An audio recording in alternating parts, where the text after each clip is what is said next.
Be very, very, very, very, very careful who you have a baby with. Be very careful who you let convince you and manipulate you and tell you that they love you more than anything. When I am telling you it is one of the most important decisions you will ever make in your life. This is the first time in 10 months I have let her cry. And when I tell you it is unbearable, no matter which way you go about it, it is unbearable. You feel violently guilty no matter what you do. No matter what, I used to be such a happy person. I have been so reluctant to record this video because I don't want her to grow up and see it and get things twisted, because she is, without a doubt, the best thing in my life and always will be. But I used to be a completely different person. I physically cannot tell you enough how careful you should be and how important it is. You will never, don't let people tell you marriage and all that bollocks is more important. No, it isn't. No, it isn't. I am telling you, nothing will determine your happiness. Nothing will impact your life as severely as who you decide to have a child with. It is fucking off the scale. And when I say I used to be happy, when this vicious little parasite first laid his eyes on me, he hated, he resented all of the things about me that I loved about myself and about my character. He fucking hated, and he couldn't wait to draw every one of them out of me, one by one. He hated how confident he was. He hated how outgoing I was. He hated how people responded to me so well. He hated my independence. He hated, how can you meet someone's daughter? How can you meet a stranger, someone's daughter who is just trying to live their life, and hate all of their good qualities and want to pull them out of them and take them from them one by one? Who is wired like that? I will never understand it. Never, ever, ever. I should have known when he so easily walked away from his 2 children that he already had to be with me, and of course twisted that completely and made it out as though, you know, the person that he had them with had made it that way, and he didn't want it that way. He wanted to still just be able to completely do her over and move on in an instant and still see his children that she had birthed from her body after being abused by him for so many years. How awful of her to not just say, here you go, you can still have them whilst getting on with your life, after completely wrecking mine for well over a decade, because that's what he did to her. And I don't know what, I consider myself quite a bright person. Like, I've never thought what as much as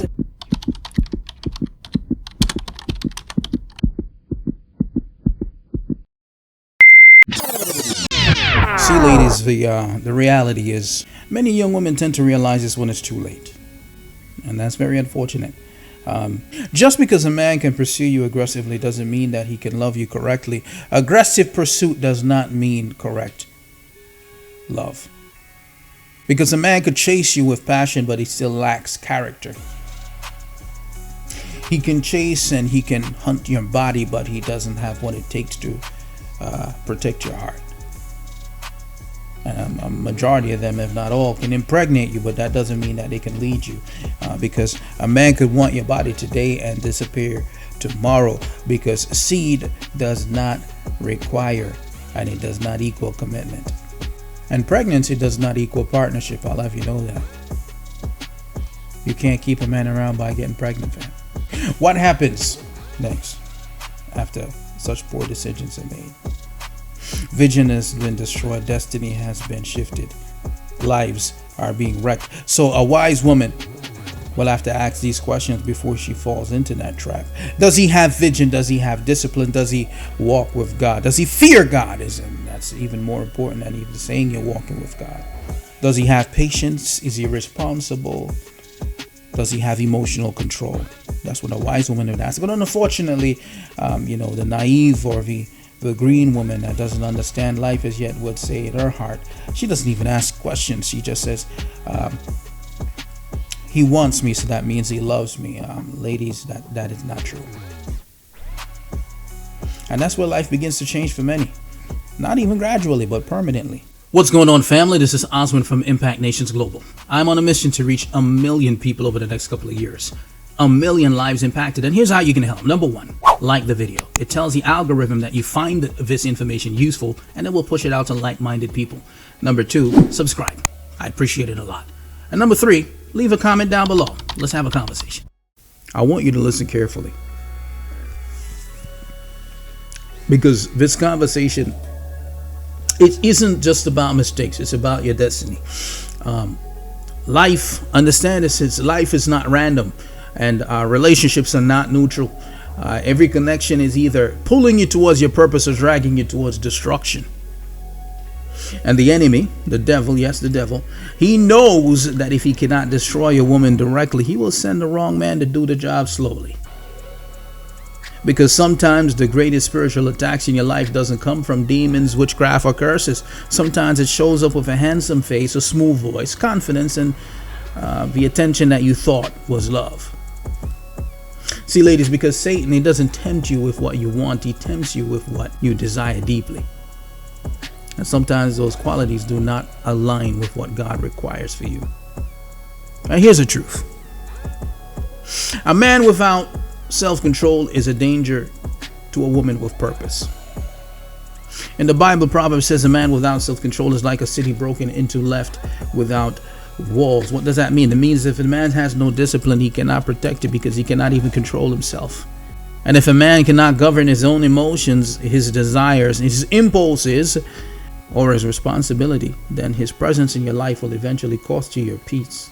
You will be arguing with this man over cheating. He cannot control his desires or his impulses. That's why choosing a man is not just a romantic decision, ladies. It is a spiritual decision. This is a financial decision, and it is a destiny decision, because who you join yourself with in life, it's going to affect your future. It will affect your children. It will affect your health, your mental health, your walk with God, your time, your dreams, and your direction. Because a relationship is not just companionship. It is a covenant. A covenant that can either build a kingdom or birth chaos in your life. That's why some women, you'll find that they have a covering while other women have curses. Some women, you'll find that they have protection while the other woman has pain. Some women, you'll find that they married purpose. Others, they married a predator or a project. Don't marry a project. It's not your responsibility to build any man. So before you let attraction become permission, before emotions silences your discernment, or before loneliness convinces you to settle, ask yourself these pertinent questions. Does this man strengthen my walk with God, or does he weaken it?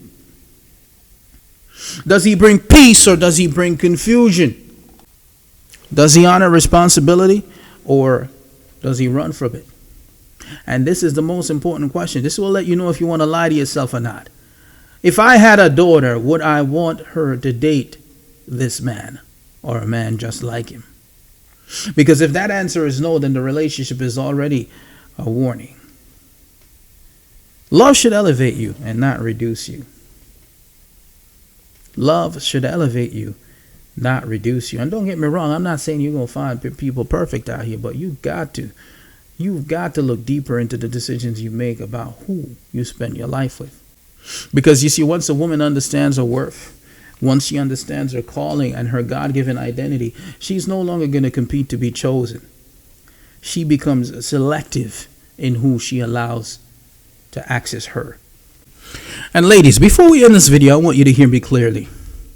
You're not ruined, because I know some of you are thinking that now. And of course, you're not disqualified, because you might be thinking that. You're certainly not too late, because he's an on-time God. And you're not damaged beyond God's ability to restore it. Maybe you made some mistakes in love. Maybe you trusted the wrong man. Maybe you gave your early years to someone who never honored you. Maybe you had children with someone who didn't show up. Maybe you're just embarrassed and you feel angry, regretful, or disappointed in yourself. But I want you to hear this. God does not waste broken pieces. He rebuilds them. Sometimes the mistakes, they don't destroy you. They just wake you up. Sometimes the heartbreak doesn't serve as punishment. It's just redirection. It showed you your worth, and it taught you discernment. It revealed the patterns that you ignored, and it broke the soul ties that you were never meant to carry, of course. Because God knows how to turn pain into wisdom. He knows how to turn wisdom into power, and that power into purpose, because nothing heals a woman like identity. So today I want you to release shame. I want you to release guilt.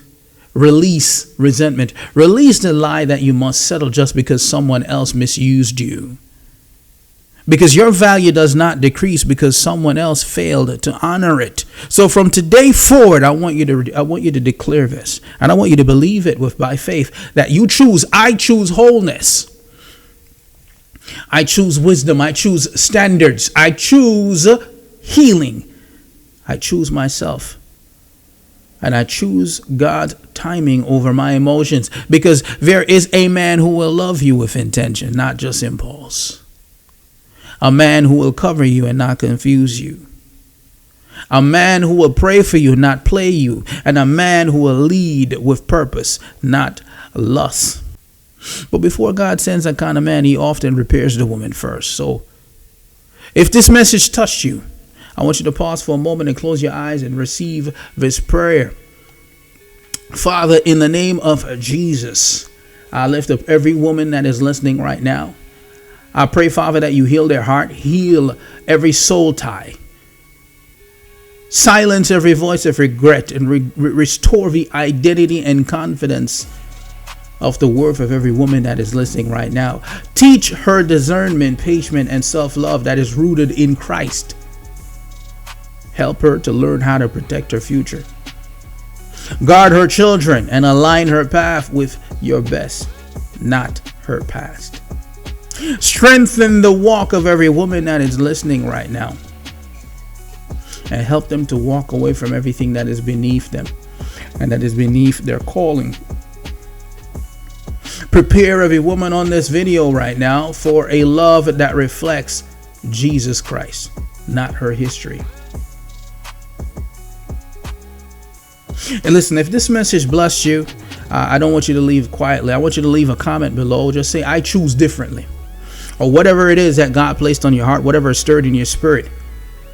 Leave a comment below and let's have a conversation, because trust and believe me, there's a woman in that comment section that may need your help, that you can help. Go ahead and connect with each other down there. And don't forget to subscribe and like the video. That's going to help the algorithm, so more women that are like-minded will be able to see this video and click and learn something. God bless. Shalom.